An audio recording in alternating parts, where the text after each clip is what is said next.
नमस्कार, स्वागत है आपका। आपके साथ मैं हूं पलक प्रकाश।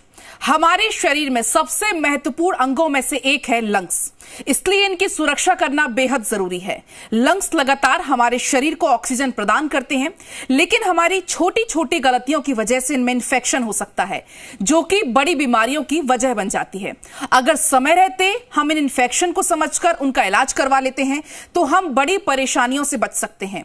तो आज आइए, आपको हम बताएंगे लंग्स के इंफेक्शन के बारे में, साथ ही आपको बताएंगे कि कैसे स्वस्थ इनको बनाए रखें। आज हम एक्सपर्ट्स के जरिए आपके तमाम सवालों के जवाब आप तक पहुंचाएंगे, क्योंकि हमें फिक्र है आपकी।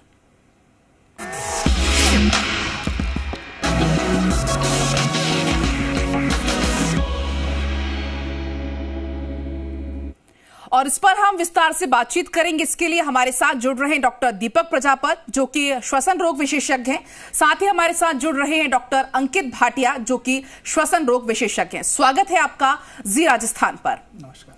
तो देखिए, आज हम आपको बताएंगे कि लंग्स इन्फेक्शन के बारे में, और साथ ही आपको बताएंगे इनके लक्षण।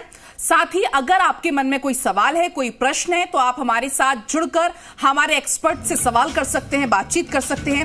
हमारा नंबर है 012071537887। साथ ही एक और नंबर हमारा है 012071538226। ये हमारा नंबर है, इस पर आप फोन करके हमारे एक्सपर्ट से आपके सवाल पूछ सकते हैं।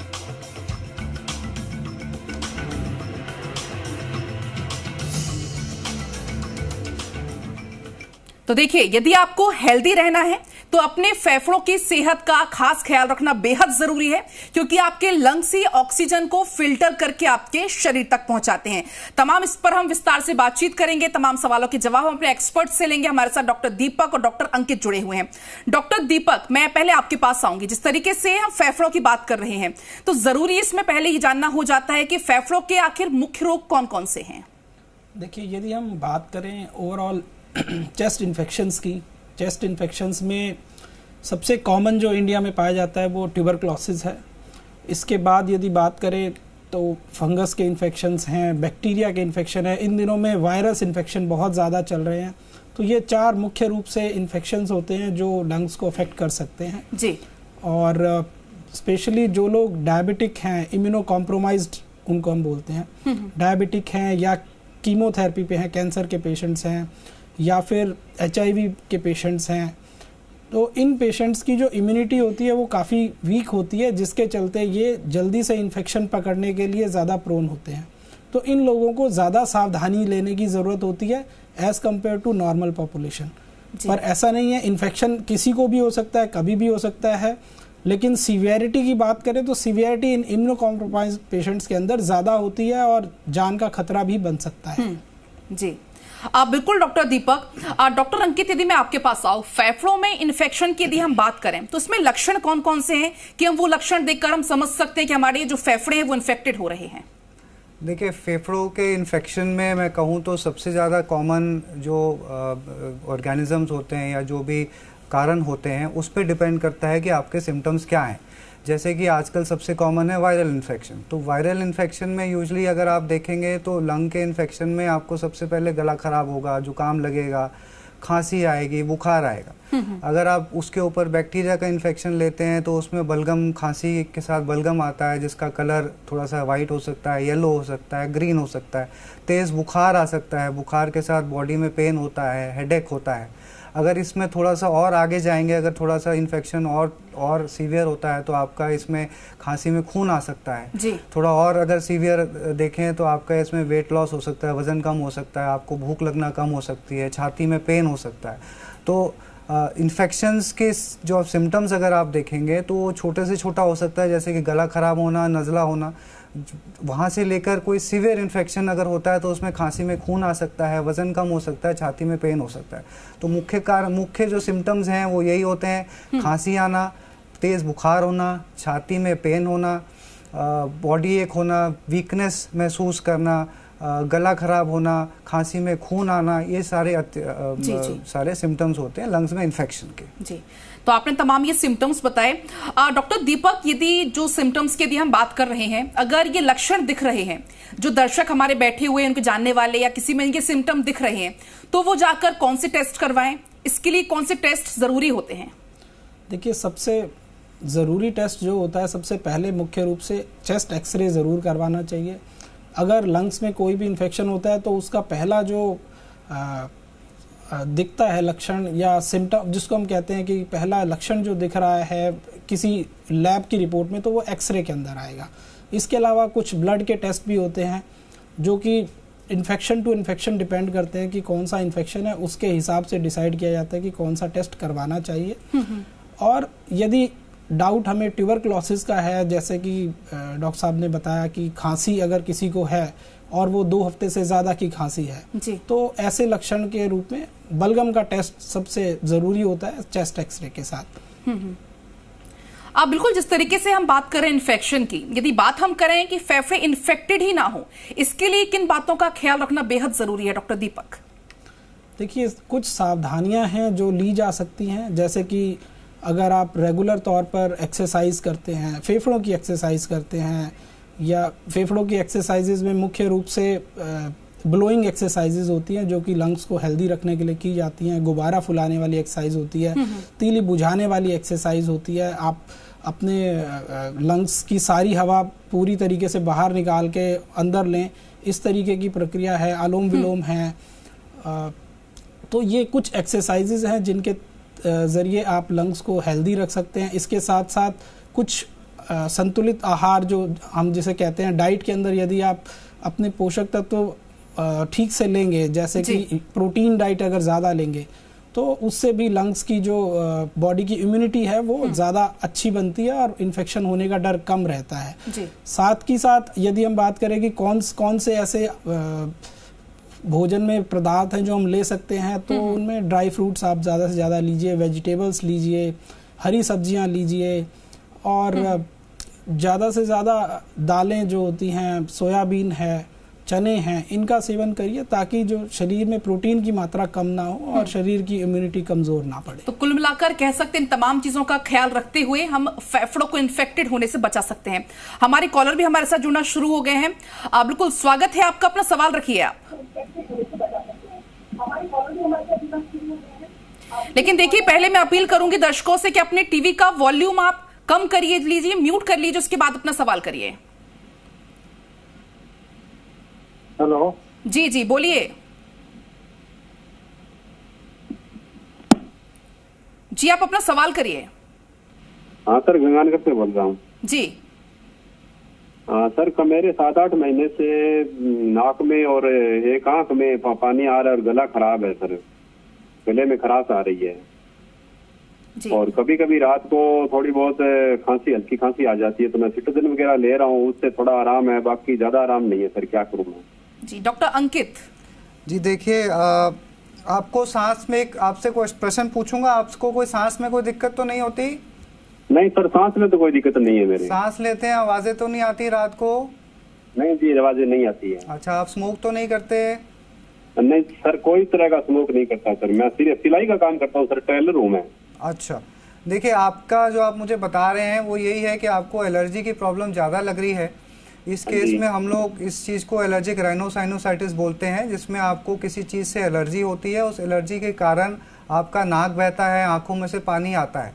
ये अगर अक्सर ज़्यादा अगर हो जाता है और अगर ये 7-8 महीने जैसे आप बता रहे हैं, इसमें अगर ज़्यादा एलर्जी हो जाती है और ज़्यादा पानी निकलने लग जाता है, तो इसमें साइनस होते हैं, जो हमारे नाक के बगल में 2 छेद होते हैं, ऊपर भी कुछ छेद होते हैं, इसको साइनसेस बोलते हैं। इसमें इन्फेक्शन हो जाता है या इसमें इसकी लाइनिंग मोटी हो जाती है, तब इस चीज़ को हम लोग एलर्जिक राइनोसाइनोसाइटिस बोलते हैं। आपका केस मुझे वैसा ही कुछ लग रहा है, तो मैं आपको सजेस्ट करूंगा कि एक बार अपने आसपास के किसी लंग्स के स्पेशलिस्ट या फिर ENT स्पेशलिस्ट को एक बार जाके दिखाएं। हमें आपके जो नाक के आसपास का एरिया है उसको एग्जामिन करना पड़ेगा, उसको देखना पड़ेगा और आपको उस तरीके की दवाइयाँ देनी पड़ेंगी। बट आपको एक चीज़ देखनी चाहिए कि आप जिस चीज़ से पानी आ रहा है, जिस चीज़ से आपकी नाक बह रही है, वो क्या चीज़ है, आपको आसपास घर में देखनी चाहिए कि कहीं धूल मिट्टी तो नहीं है, कोई ऐसी चीज़ तो नहीं है जिससे आप एक्सपोज होके जिससे आप एक्सपोज होके आपके नाक बह रहा है या आपकी आंखें बह रही हैं। तो ये चीज़ें आपको नज़र देखनी चाहिए। बाकी अपने घर के आसपास किसी ENT और कोई लंग्स के स्पेशलिस्ट को जाके एक बार दिखा के आइए। बिल्कुल देखिए, हर सवाल का जवाब देने के लिए हमारे एक्सपर्ट्स यहाँ पर बैठे हुए हैं। डॉक्टर अंकित, एक सवाल हमारा और आया है। जिस तरीके से उनका कहना है, इनकी एज 60 से 62 साल के करीब है और उनका बीपी लगातार शूट होता है, बीपी भी 100 से ऊपर हमेशा होता है। तो इसके लिए उनका सवाल है कि क्या करना चाहिए? देखिए, बीपी अगर शूट हो रहा है और खासकर अगर आपकी एज ज़्यादा है तो एक डेंजरस चीज़ है। बीपी अगर ज़्यादा टाइम तक बढ़ा हुआ रहता है तो काफ़ी सारे ऑर्गन्स डैमेज होने के चांसेस रहते हैं। खासकर इसमें किडनी सबसे पहले आती है। अगर बहुत ज़्यादा अगर ब्लड किडनी में जा रहा है तो किडनी लॉन्ग टर्म में डैमेज हो जाएगी। और 60 साल के हैं तो ऑब्वियसली जो बाकी ऑर्गन्स हैं वो थोड़े वीक होने ऑलरेडी स्टार्ट हो जाते हैं। तो बीपी अगर हाई रहता है तो सबसे पहले किडनी को असर करता है। बट काफ़ी हम लोग देखते हैं कि बीपी हाई होने की वजह से रात को अचानक ब्रेन की नसें फट जाती हैं और स्ट्रोक हो जाता है। तो इस चीज़ से हमेशा बचे रहना है। बीपी अगर आपका बढ़ा हुआ है तो इसको बीपी को मॉनिटर करके बीपी के प्रॉपर दवाइयाँ लीजिए। आपका नमक जो की क्वांटिटी जो हम बॉडी में लेते हैं वो नमक हमारा यूजुअली इंडियन डाइट में बहुत ज़्यादा होता है, जिसकी वजह से बीपी बहुत ज़्यादा बढ़ता है। तो आपको ध्यान रखना है कि आपके खाने में नमक की क्वांटिटी बहुत ज़्यादा ना हो। अपने घर के आसपास के किसी फिजिशियन को जाके दिखाएं, बीपी की प्रॉपर दवाइयाँ शुरू करें। एक हार्ट का चेकअप जरूर कराएं, किडनी का चेकअप जरूर कराएं। ये दोनों ऑर्गन्स बीपी से रिलेटेड होते हैं, तो ये दोनों ऑर्गन्स का चेकअप प्रॉपर तरीके से कराएं। और नमक की जो आपकी इनटेक है, जो नमक आप डेली खाने में लेते हैं, नमक थोड़ा सा कम करें। जी, तो कुल मिलाकर बीपी की समस्या है तो नमक का इंटेक इसमें कम करना है। डॉक्टर दीपक, अभी हम चर्चा कर रहे थे जिस तरीके से फेफड़ों के इन्फेक्शन में क्या क्या खाना चाहिए। आपने बताया कि ड्राई फ्रूट्स खाने चाहिए, दाल, कुल मिलाकर इंटेक प्रोटीन की मात्रा ज्यादा हो। यदि हम बात करें क्या क्या नहीं खाना चाहिए, तो फेफड़ों के इन्फेक्शन में क्या क्या नहीं खाना चाहिए, क्या क्या अवॉइड करना चाहिए, वो आप दर्शकों को बताइए।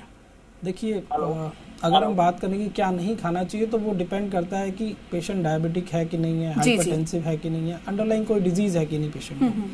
कुछ लोग होते हैं जो डायबिटिक होते हैं तो उनको अपना शुगर का कंट्रोल रखना बहुत ज़रूरी है। उसके लिए मीठा ना खाएं, ज़्यादा कार्बोहाइड्रेट वाली चीज़ें ना खाएं, जैसे कि ओवर मील लोग ले लेते हैं, ज़्यादा खाना खा लेते हैं जिससे फुलावट होती है और पेट में फुलावट होने की वजह से जो सांस की समस्याएं हैं वो और बढ़ सकती हैं। और इसके साथ साथ ज़्यादा फैटी मील ना लें। अगर ज़्यादा फैटी मील लेंगे तो उससे लिवर के ऊपर असर आता है और अगर बॉडी का एक ऑर्गन डिस्टर्ब होता है तो वो बाकी ऑर्गन्स को भी डिस्टर्ब कर सकता है। तो कुल मिला के बात है कि ओवर फीड ना करें, जो भी खाएं संतुलित मात्रा में खाएं, नॉर्मल मात्रा में खाएं और अपने शुगर लेवल्स का ध्यान रखें, शुगर लेवल्स को बढ़ने ना दें। कुछ यही परामर्श। तो कुल मिलाकर लाइफस्टाइल को बैलेंस करने की बहुत ज्यादा जरूरत है। हमारे कॉलर्स भी लगातार बने हुए। जी, स्वागत है आपका, सवाल करिए आप अपना। नमस्ते। नमस्ते जी। जी, सवाल करिए। मेरे बार बार जुकाम होता है, जी। डॉक्टर दीपक जी, देखिए, यदि आपको बार बार जुकाम होता है इसका मतलब ये है कि आप एलर्जिक हैं।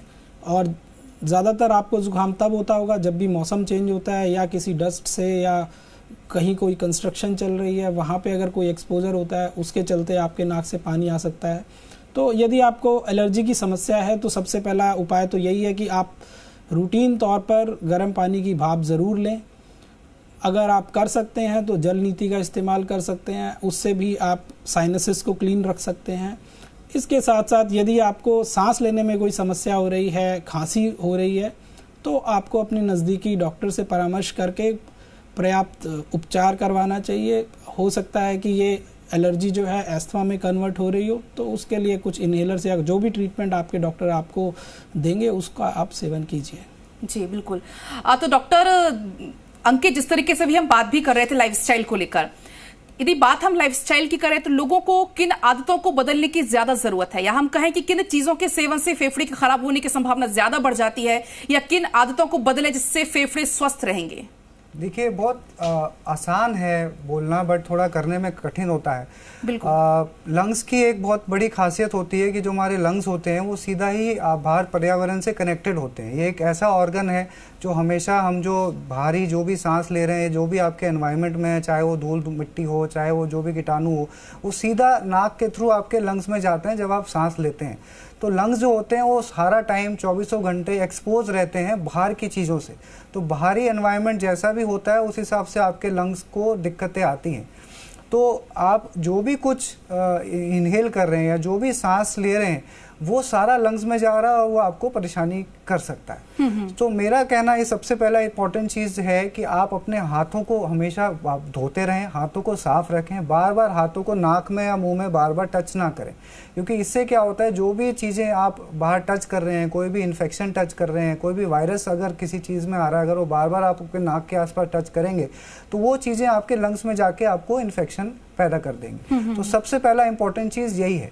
दूसरा है अपना खान पान, जो अपना हाइड्रेशन है, अपने बॉडी में जो पानी की मात्रा है वो मेंटेन रखें, क्योंकि अंदर का जो बलगम होता है या अंदर की जो लंग्स की लाइनिंग होती है उसमें अगर अच्छा हाइड्रेशन मिलता है, अगर उसमें मॉइस्चर अच्छा मिलता है तो वो हेल्दी रहते हैं।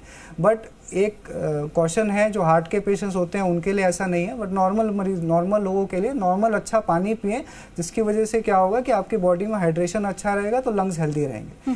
तीसरी चीज़, स्मोकिंग बिल्कुल ना करें, सिगरेट स्मोक, बीड़ी, तंबाकू वगैरह ये सब चीज़ें ना लें, क्योंकि इससे क्या होता है लंग के जो डिफेंसेस होते हैं, जो लंग की आपकी लंग को लड़ने की शक्ति जो होती है वो कम हो जाती है। तो स्मोकिंग जो भी कर रहे हैं वो अपना कम करें, बंद करें, बीड़ी जो भी पी रहे हैं उसको कम करें, बंद करें। आपको अगर आप बीमार हैं या आप, तो ऐसे केस में आपको कोई जो ज़्यादा भीड़ भाड़ वाले एरियाज़ हैं, एकदम बंद मेट्रो स्टेशन मेट्रो हो गया या भीड़ भाड़ वाले मार्केट्स हो गए, इसमें नहीं जाना चाहिए, या जाना भी है तो मास्क पहन के जाएं। तो इससे क्या होगा, तो डॉक्टर क्या कह सकते हैं हम कि जो मास्क है वो एक सुरक्षा कवच के तौर पर काम कर सकता है फेफड़ों के लिए? यस, जो कोरोना वायरस की वजह से हमने मास्क पहनना स्टार्ट किया है, ये एक बहुत अच्छी प्रैक्टिस है। इससे बहुत सारे इन्फेक्शंस अगर हम पहनते रहेंगे तो इससे बहुत सारे इन्फेक्शंस कम होंगे, क्योंकि आप अगर भीड़ भाड़ वाले एरियाज में जाएंगे तो बहुत लोग बीमार होंगे, तो आपस में इन्फेक्शन फैलता है। तो इससे अगर मास्क पहनेंगे तो इससे इन्फेक्शन होने के चांसेस बहुत कम हो जाते हैं। तो एक अच्छी प्रैक्टिस है और इसको आगे भी कंटिन्यू करना चाहिए। जी जी जी बिल्कुल। जिस तरीके से डॉक्टर दीपक अभी जिक्र किया डॉक्टर अंकित ने कि कोरोना काल का, बात यदि हम कोरोना काल की करें तो कोरोना के समय में ऑलमोस्ट हर किसी के फेफड़ों को काफी नुकसान पहुंचा है, जिसको कोविड हुआ उसे भी और जिसको नहीं हुआ उसे भी। तो कोरोना के बाद फेफड़ों को खास ख्याल कैसे रखें उनका, और ये कितना ज्यादा जरूरी हो जाता है? देखिए, पहली बात तो है कि कोरोना अभी गया नहीं है, कोरोना अभी भी चल रहा है। तो सबसे पहली सावधानी तो ये कि कोरोना को फैलने से अभी भी रोकना है। कुछ लोग ऐसे हैं जो अभी मास्क लगाना बंद कर चुके हैं, उनसे दरखास्त यही है कि मास्क ज़रूर लगाएं कहीं भी जाएं। ये सिर्फ कोरोना के लिए नहीं, बाकी इन्फेक्शंस के लिए भी ज़रूरी है। फ्लू का इन्फेक्शन है और बाकी तरीके के बैक्टीरियल इन्फेक्शन है, ट्यूबरकुलोसिस है, ये सारे इन्फेक्शन एक व्यक्ति से दूसरे व्यक्ति को हो सकते हैं। तो इसलिए मास्क का उपयोग सबसे ज़्यादा ज़रूरी है। दूसरा, रेगुलर एक्सरसाइजेस बहुत ज़रूरी हैं। अगर उन पेशेंट्स को भी जिनको कोरोना हो चुका है या उन पेशेंट को जिन्हें कोरोना नहीं भी है लेकिन कुछ अर्ली सिम्टम्स उनको दिख रहे हैं, ये सारे पेशेंट्स अपने रेगुलर एक्सरसाइज प्लान को फॉलो करें रेगुलरली। तीसरा, योगा के ज़रिए भी आप काफ़ी हद तक अपनी मांसपेशियों को मजबूत बना सकते हैं, अपने लंग्स को हेल्दी रख सकते हैं, क्योंकि जब हम सांस लेते हैं तो दो चीज़ें काम करती हैं, लंग्स होते हैं, उसके ऊपर सांस लेने की मांसपेशियां हैं। दोनों ही चीज़ें अगर स्वस्थ रहेंगी तभी हम सांस ठीक से ले पाएंगे। तो यदि आपके फेफड़ों के अंदर कुछ कमी आ गई है कोरोना की वजह से, तो उनको कंपनसेट करने के लिए आप रेगुलर एक्सरसाइज कीजिए, संतुलित आहार लीजिए, हाई प्रोटीन डाइट लीजिए, तरल पदार्थों का सेवन ज़्यादा कीजिए, गर्म पानी का इस्तेमाल कीजिए, ताकि आप स्वस्थ रह सकें, आपके लंग्स स्वस्थ रह सकें। और इसके साथ साथ एक और चीज़ जो बहुत ज़रूरी है, रेगुलर वैक्सीनेशन। निमोनिया के लिए और फ्लू के लिए वैक्सीन्स लगती हैं, तो हर व्यक्ति को जिसकी उम्र 65 साल से ऊपर है उन लोगों को तो ज़रूर खास तौर पर वैक्सीनेशन करवाना ही चाहिए। इसके अलावा वो लोग जो इम्यूनो कॉम्प्रोमाइज हैं, डायबिटिक हैं, कैंसर के पेशेंट हैं, किडनी के पेशेंट हैं, हार्ट के पेशेंट हैं, या फिर जो एस्थमेटिक्स हैं, COPD के पेशेंट्स हैं, ऐसे लोगों को भी वैक्सीनेशन रेगुलर तौर पर अपनी करवानी चाहिए। जी, चर्चा हम इस पर जारी रखेंगे। इसी बीच हमारे कॉलर जुड़ गए हैं। जी, स्वागत है आपका, अपना सवाल रखिए आप। जी, आप अपने टीवी का वॉल्यूम पहले कम करिए, उसके बाद अपना सवाल रखिए। मैडम, मैं राजस्थान से बात कर रहा हूँ। हेलो जी जी, अपने टीवी का वॉल्यूम आप कम रखिए, उसके बाद अपना सवाल करिए। मैं बात कर रहा हूँ राजस्थान जालोर से। जी जी बोलिए। तो मैडम, मेरा ये है कि मेरा जो छाती दर्द कर रहा था, तो उसके बारे में मैंने कुछ बाजार से दवा, मेडिकल से दवाई ली थी, कुछ फर्क नहीं पड़ा मेरे। जी, एक बार आप अपना सवाल दोहराएंगे? हाँ, तो मेरा दर्द का तो जो मैंने एक कैंगन वाटर करके कोई जापान का कोई प्रोडक्ट है, जापान का जी। तो उसमें मैंने कुछ पानी पीना चालू किया था। मैंने जो पानी पिया तो मेरा छाती का दर्द भी मेरा खत्म हो गया था, और मेरे पिताजी के करीबन गैस की प्रॉब्लम ज्यादा थी, खांसी की थी। जी, तो आपका सवाल रखिए, आप सवाल क्या है आपका? हाँ, तो वो पानी पीने से सही हो गया था, तो दवाई खाने से क्या प्रॉब्लम रहता है? मैंने अभी टीवी पे देखा था कि नॉर्मल पानी पीना चाहिए, जो नॉर्मल पानी कितना पीना चाहिए। जी जी, बिल्कुल। तो डॉक्टर दीपक, आप इनका जवाब देना चाहेंगे? देखिए, यदि आपको कोई किडनी की समस्या नहीं है, कोई हार्ट की समस्या नहीं है, तो उन लोगों को रेगुलर तौर पर 4 से 5 लीटर पानी डेली पीना चाहिए। अगर आप गर्म पानी पी सकते हैं तो बहुत ही अच्छा है, नहीं तो नॉर्मल पानी पीजिए। ठंडा पानी, फ्रिज का पानी ना पिए तो ज़्यादा बेटर है। जी बिल्कुल। जिस तरीके से भी हम चर्चा कर रहे थे कोरोना को लेकर, क्योंकि कोरोना के समय में बहुत ज्यादा बड़े पैमाने पर देखा गया है कि लोगों के फेफड़ों में समस्याएं आई, और यह भी देखा जा रहा है कि कोरोना से जो लोग ठीक हो चुके हैं, रिकवर कर चुके हैं, उनको भी फेफड़े की समस्या है, सांस लेने में परेशानी होती है, सीढ़ियां चढ़ने उतरने में परेशानी होती है। तो उनके लिए आप क्या कुछ कहना चाहेंगे डॉक्टर अंकित? जी, कुछ पेशेंट्स रह गए हैं जो कोरोना काल में जो उनके लंग्स में बहुत ज़्यादा इफेक्ट आया था, वो धीरे धीरे करके ठीक हो रहे हैं, बट हम ये देख रहे हैं कि उनके लंग्स बहुत टाइम लगा रहे हैं ठीक होने में। जी, ऐसे पेशेंट्स के लिए स्पेसिफिकली मैं कहना चाहूँगा कि अपने एक तो डॉक्टर के संपर्क में रहे, नंबर 1। नंबर 2, एक एक्सरसाइज आता है जिसको इंसेंटिव स्पायरोमेट्री बोलते हैं। उसमें 3 बॉल्स होती हैं और एक पाइप होता है। जितने भी कोरोना वाले पेशेंट्स होंगे उसमें मोस्टली सबको पता होगा कि वो कैसी एक्सरसाइज है। वो एक्सरसाइज ज़रूर सुबह शाम करें, उससे लंग्स के जो मसल्स हैं, लंग्स की एफिशिएंसी इंप्रूव होती है। प्राणायाम अगर कर सकते हैं, जो भी लंग्स वाले योगा हैं वो कर सकते हैं। वो एक डीप ब्रीदिंग एक्सरसाइज होता है जिसमें आप नाक से सांस अंदर लेते हैं और मुंह थोड़ा सा बंद करके सांस धीरे धीरे करके बाहर निकालते हैं। ये एक्सरसाइज, ब्रीदिंग वाली एक्सरसाइज ज़रूर करें, क्योंकि आपको लंग्स की एफिशिएंसी आपको इम्प्रूव करनी है, क्योंकि लंग्स आपके डैमेज हो चुके हैं, आपको उसको इम्प्रूव करना है। तो ये तो होगी लंग्स की एफिशिएंसी इम्प्रूव करने वाली बात। दूसरी चीज़ है कि इनको दोबारा इन्फेक्शन होने के चांसेस बहुत ज़्यादा होते हैं। तो ऐसे में वैक्सीनेशन, जो अभी डॉक्टर दीपक ने बताया कि वैक्सीनेशन बहुत इंपॉर्टेंट है जी। एक तो कोरोना का आपको वैक्सीनेशन तो लग ही रहा है, बट साथ साथ फ्लू और न्यूमोकोकल की वैक्सीन आती हैं जो हर साल या हर 5 साल में लगती है। ऐसे में जो ऊपर से और इन्फेक्शन होने के चांसेस होते हैं, आपके लंग्स वीक हैं तो आपको और इन्फेक्शन होने के चांसेस रहेंगे।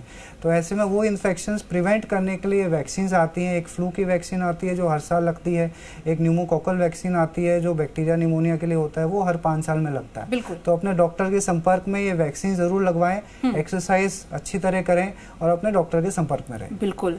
तो इन तमाम बातों का ख्याल रख के आप अपने फेफड़ों को हेल्दी रख सकते हैं, और इसके लिए जरूरी हो जाता है कि आप अपनी लाइफस्टाइल को हेल्दी करिए। बहुत बहुत आपका शुक्रिया डॉक्टर दीपक, डॉक्टर अंकित, तमाम सवालों के जवाब के लिए। डॉक्टर्स, बहुत बहुत शुक्रिया आपका। नमस्कार। और इसी के साथ हमारी खास पेशकश में फिलहाल इतना ही। नमस्कार।